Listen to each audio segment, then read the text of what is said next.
Hi everyone, welcome back to my channel. My name is Nancy and welcome to my year-end favorites. I was actually going to call this a current favorites because it technically isn't the end of the year yet, but I might as well just film it now since you know I probably won't film another favorites video for a long time. So I guess I'm just going to call this my year-end favorites, and I have no particular order on how I want to film this. And yeah, I hope this is like very casual, relaxing as per usual. So let's start off with some fashion favorites first. And if you guys have followed my channel for a little while, you guys know my journey of like minimalizing or reducing the amount of clothing I buy just for decluttering purposes, but also for ethical purposes. I just have been buying less, and less actually helps my room and my mind because I have less options to choose from when picking out clothes. I still have a lot of clothes, but I have less options, which makes it much easier. I usually don't have a problem with choosing my outfits though. I just think of something and then I'll be like, I'm gonna wear that. Like, I don't have a problem with that. But anyways, that's a ramble. But anyways, a good way to maximize the clothing pieces that you have in your closet is to accessorize. So what I've been into this year, and mainly in the winter months, so the end of this year, are berets. So these are 3 that I have. I have another one, which is my white one that has like a bow on it and it's like fluffy. That one, I have a picture of it, maybe I'm not too sure, but yeah, no, these 3 right here, they're all from the same brand. They're from Parkhurst, and let me just see the material. They're all 100% wool, and this is a great way to accessorize. And not only that, but I think that it just makes your outfit look so much better. Like, if you're not dressed up that day and you want to look a little bit dressed up, just pop on a beret and voila, like you have an outfit. I like this red one a lot. Shout out to the people who helped voted on my Twitter, because I was asking like what color I should get, so you guys were like either this red one or this gray one, so I bought both. Because there was this bright red one, but I didn't really want that one. It was a little bit too bright. I feel like the maroon color is a little bit easier to pair with, especially for things in my closet, and it's perfect for like fall and winter. So yeah, these guys are definitely a favorite of mine, and these guys will see lots of wear and lots of use. This black one I've had longer, and yeah, I love wearing this, especially when I'm just like, I don't want to try, but like I do want to look like I tried. Not going in any particular order, but I'm gonna move on to this guy right here. This is Anastasia's, what's it called again? Brow Powder Duo, and it's in the color Granite. So as you guys can see here, it is in a like dark brown, but like an ashy dark brown with the ash black, like a very cool tone black. So it basically matches my eyebrow and my hair. I don't plan on dyeing my hair. That's just another thing for myself. I'm so tempted to dye my hair sometimes, but I want really healthy, sleek, smooth hair, so I don't dye it anymore. And it's been over 2 years I haven't dyed my hair, or hasn't touched hair dye in a while. The reason is because like it's expensive to maintain it, and also yes, I want healthy hair, but it's very tempting when you see like pretty people online and they all have like beautiful blonde colored or like highlighted or balayage or like sombre hair. But anyways, that's besides the point. I'm gonna have to talk about this product. I don't know why I'm like going off track, but no, I love this brow powder duo. I like it because it has 2 colors. So what you can do right now, I have bangs, so it's like I still fill my brows but not as much. So like the lighter color for the front of the brow and then the darker for the back, and then I like brush it out. Hold on, I'll show you guys. So I apply my powder with like an angled brush, and then I brush it out with a little spoolie, as you guys can see, and that just makes it look more natural. I totally have nothing against like girls who do their brows like really strong and angled. Like, that's a look for them and they look so good in it, but for my face and the style of makeup that I do nowadays, I don't like to do that. I like it because it is very pigmented. Like, you literally need to like just dip the brush like just slightly, like you just tap it in there and then there's enough color payoff. So this will last me a long time. Yes, it is quite expensive, but it's much better than the dip brow. So the dip brow, hold up, the dip brow is this guy right here. It comes in a pot, and mine is all dried out. I don't know why I still have it. I should just chuck it. But the Dip Brow is a pomade, and the pomade goes on much thicker and much darker. So I feel like you have a little bit less control, but it does like glue down your eyebrow hairs in a little bit in place, like I don't know, but I prefer this now because I like a more natural look. I'm gonna quickly go over my foundation routine kind of. So this has been what I've been doing like for how many months now? I have no idea, but I feel like I've talked about this before. This is my winter shade. This is the Makeup Forever Ultra HD foundation, and I'm in the shade Y215. That's for the winter time. For concealer wise, I like to use this guy. I'm pretty sure I talked about this before, so I'm sorry that this is a repeat, but you guys know I truly like it because I talk about it multiple times. This is the Tip Concealer from the Sem, and I have it in the shades 1 and 1.25. So on the daily basis, I don't wear foundation. Like today, I'm not wearing foundation. I'm just wearing concealer, and this concealer is pretty thick. Not thick, sorry, I don't want to describe it as thick. It has good coverage without being too heavy, and like I don't know, like I just don't wear foundation. Only when I want like extra coverage, I'll wear like a pump all over my face, then I'll wear this. So number 1 goes underneath my eyes. It's a lighter color, and then 1.25 goes on the redness that I have around my nose, and a little bit of redness that I have around my the corners of my lips, and then sometimes I have redness on my forehead, like in between my brows, and then on my chin as well. So that's about it. Like today I just do, and that's about it. Alternatively, I like to use this on its own without any concealer as well. So I'll like pump it onto my fingers, and then I'll dot it on my face to cover any blemishes that I have as well. So these two are the ones I've been liking a lot recently, and mainly for entire year now. Besides, the foundation might change a little bit just because my shade might change between summer and winter, but that's about it. This is going to be the last thing I discuss about like beauty and skincare and stuff like that. This is the CosRX Snail 92 all-in-one cream. So this is the only night cream that I've been using for a while now. I can't remember when I started using it, but as you can see, I'm like half done. This thing right here is supposed to be super moisturizing for your skin. It's supposed to be like a very occlusive and sticky, and it's supposed to repair your skin because it's like supposed to like hold all that moisture in. And snail mucus or snail mucin is supposed to help heal your skin or repair your skin. Not sure about that, but I mean my skin has been looking really great lately. Again, it has to do with my age, but also I think I have been really good at keeping up with my skincare, and also genetics.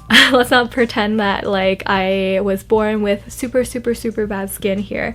I like to maintain what I have. But anyways, this guy right here is super thick and like sticky, but it's great for nighttime. So once you apply it on, at first it's pretty sticky, but as you get to like rub it into your skin, it's less sticky. Like you feel like there's still a little bit of like tackiness after you apply it, but it's no bother for me, especially at nighttime. Sometimes if my skin's feeling extra dry, I will wear it in the daytime, but the stickiness does go away, so that's okay for me. For the winter time, for my daytime moisturizer, I'm just going to mention this because I have already mentioned this a billion times on my channel, so I don't really want to add it to my favorites because it feels like I'm like beating a dead horse, or like I feel like a broken record. But this guy right here is the Belief Moisturizing Balm. This is my ultimate holy grail. This is perfect for daytime and nighttime, but it's super light but very moisturizing, so I love this guy. It's not like light in the sense where it feels airy or watery, but it's light enough where it's like has the right amount of moisture for me, at least, because I have like normal combo skin where I'm oily around the T-zone, but wintertime I do get quite dry because of the weather and the constant blowing of like heat on the inside, because most places in Canada when it's winter, like everyone just blasts the heat, so it causes my skin to become like super dry. But yeah. we're gonna move on to some random favorites, and I don't think I've talked about these guys before, so which is great. I want to talk about this right here, pens. So pens are something I use a lot of on the daily, mainly for either I am writing stuff for work, or I'm packaging stuff, or writing letters, or journaling and stuff like that. So these two pens are amazing. I want to talk about this one first because this guy has been with me, not this specific pen, but these pens that I've been using have been with me for quite a while now. These are the Muji pens. I can't remember what they're called. They are the like ballpoint pens that are like 84 yen each. They're like super cheap pens. They come in a pack of 10 usually, and they're just clicky. Like I love that it has like that feedback. Something about clicky pens are just so satisfying to me. I actually use these ones at work for charting and stuff like that. So these ones are super nice, and they are 0.7 millimeter. I will only use 0.7 millimeter or 0.5 millimeter. I don't really like the 0.1 or 1 point millimeters or whatever. Just because they're a little bit too thick. So this one isn't a gel, but it's a ballpoint, and it writes pretty precisely and sharply. So I really like this for work, and it's pretty cheap, so that's why I like it. This is a newer favorite for me from this year. This one is the Zebra's Sarasa clip, or Zebra, sorry, and it's the 0.7 millimeter point. The way this one writes versus the other one, this is much thicker looking, just because this is a gel pen. So I can just give you an example here. Hold on. Okay, so the top right here, this is the Sarasa clip, and then the bottom right here, this is the Muji pen. So as you can see, they write very differently because the top one has gel. So gel usually comes out thicker and much darker, but they are for different purposes. So I really like to use this, especially when I'm packaging things or writing mail. And journaling, whereas this one is perfect for work because I don't want it to be messy. The good thing about this one right here though is that it dries super quickly. That's what I like, because once I'm done writing, sometimes my hand slides over it, it doesn't smudge. So this is why it's super good. It's not super cheap. I got this at Walmart, but you can order online as well. I really like it. I like talking about pens. Like pens give me so much happiness. Alright, so this is the last item that I'm going to be talking about today. I probably have a lot more favorites, but I don't want this video to be like a billion hours long, and it's kind of like, I don't know. I always talk about the same kind of stuff anyways. So right here, this is the Bagoo bag. This is a reusable bag. I actually got this in Vancouver of this year, and it wasn't cheap. It was like $18 Canadian, which is ridiculous for a reusable bag, but big but right here, I actually really love this, and I've been using it all the time. Like whenever I buy groceries or I go shopping, like I bring this with me. Sometimes I do forget because, or actually I'm carrying a bag that's smaller, so I can't fit this reusable bag in there, but it comes with this like beautiful pouch. And I love stripes, so that's why I think I'm in love with it too, because like I don't just want to use like a plain brown bag. Like there's nothing wrong with that, but I just like stripes. So anyways, it looks like this. It's a pretty large one. This is the largest size I believe they carry, or the second largest size. I can't really remember, but I popped this in the wash a couple times already because I don't want to have like gross residue in there sometimes. But it expands pretty big. It holds so many things, especially since nowadays we want to reduce the amount of plastic we use. And I just don't want to like carry like those thin plastic bags sometimes because they rip, like when you're shopping and then all of a sudden like there's a hole in it because like the object that you bought inside has like punctured a hole. These ones are much more sustainable and they're more functional. But anyways, I really like this. But yeah, the price is a little bit ridiculous, but I agree that the aesthetic of it is really nice, and that I actually use it a lot. So cost per wear or cost per use is like calculated to be pretty cheap. There's no point in me buying something that is cheaper but I won't use, whereas I buy something that actually is of better quality and aesthetically pleasing, then I'll actually use it. Like, I don't know, maybe that's the way I like to justify my purchases sometimes, but there are a lot of like reusable bags I have bought before, or I had, but they didn't fold up that nicely and they would get lost and they weren't as slim and compact. So I don't know, I'm just justifying my purchases, and yeah, I really like it. I don't know if they sell these online. I'm pretty sure they sell these online, and I'm pretty sure there's cheaper alternatives, like, but this is just the one I got while I was in Vancouver. So and it wouldn't be a year-end favorite or like a wrap-up of my year-end favorites without my music favorites. So I'm gonna go through the highlights of my 2019 top songs playlist from Spotify, and I've been using Spotify for like 4 years now, so I don't know, I just really like that. I don't have an Apple iPhone, so like I've been using Spotify. There's only like 1 year, I believe last year I didn't really use Spotify a lot because I didn't have the subscription, but now I have the subscription because I use a family plan. So anyways, let's go here. Let me just double check here. I have a lot of songs. How am I gonna pick and show you guys what are my top favorites? I'm not too sure, but I'm just gonna say out once I'm like, oh yeah, that definitely is like my favorite of this year. Okay, so the very first song that is on the very top is Indigo by Nicki slash 88 Rising, and Nicki is an artist from 88 Rising, and she is an Asian American artist, and I love her. Like, she is definitely my number one this year, besides Ariana Grande, because if you guys know, like Ariana Grande is always at the top for me. But anyways, Indigo by Nicki, I love this song just because I love that part. Hold on, I'll play it. Yeah, that part, like, it's so good. It's just like, I don't know, just like duh duh duh. Anyways, I don't know how to describe music, so I'm not gonna bother describing music. Another one is Treat You Better by Rina, and this song actually I discovered if you guys played Superstar Playlist. I kept playing that song on that game, so that game got like stuck in my head. I mean, that song got stuck in my head, and I kept playing it while I was in Korea, and then after I came back from Korea I just kept playing that song over and over again. So in the earlier or the beginning of this year I kept playing that song. Move by Sleepy Tom and Sophia Black.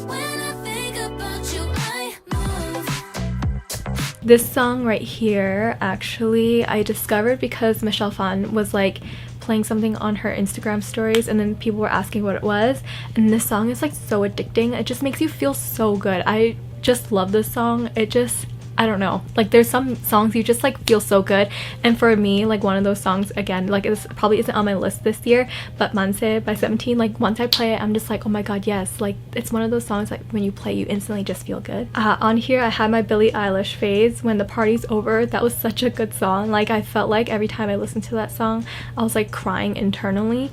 I don't know, it's just a good song. And shout out, I have a lot of Luna songs on my playlist actually. So I have Girls Talk, Girlfriend, what other Luna songs I have on here? I have Eclipse by Kim Lip, I have Hi Hi on here, I have Egoist on here, I have Around You on here. Yeah, I have a lot of Luna songs on here. I'm surprised there aren't any more other songs, but I guess, oh, Day One or D1 by Yves is on here. So shout out to Luna, I really like their music. Anyways, what else is on here? This next song, I'm gonna play a clip of it. This song is by Baek Yerin. It's Maybe It's Not Our Fault. This song, the beginning, like the first few notes when it just plays, I just feel so like calm. It's like a sad kind of song a little bit, but it's also very beautiful at the same time. I don't know, just something about the song, and like her voice is so soothing and like kind of eerie at the same time. I have no idea. So my summer bop, I think, was like Boogie Up by Cosmic Girls. Actually, I think I listened to it like a little bit after summer, or it was like in the middle of it, I can't remember, but anyways, that song is so fun. I have to mention these two because they're like kind of honorary mentions. There's Easy by Mac Aris, I can never pronounce his last name, and then there is Khalid. I was listening to a lot of Khalid as well. Oh, I forgot to mention Yukika as well. Yukika, because she did Neon and Cherry Jubilees, or it's so good. Like if you haven't listened to it, I will play like a mini clip of each. I just wanna be alone. 이게 내 곁편에 져버린 이유. 좋아하고 있어요. 사실은 그래요. so this is gonna be the end of my favorites video. It has been quite a long favorites video, so I do want to end it here. If you guys haven't followed my new Instagram handle, it is right here, and I am currently selling some photo cards and stuff like that on my selling Twitter, so if you guys want to check that out, it will be in my description box. And if you guys like this video, then give it a thumbs up, and I will see you guys in my next video. I hope you guys have a good day. Bye!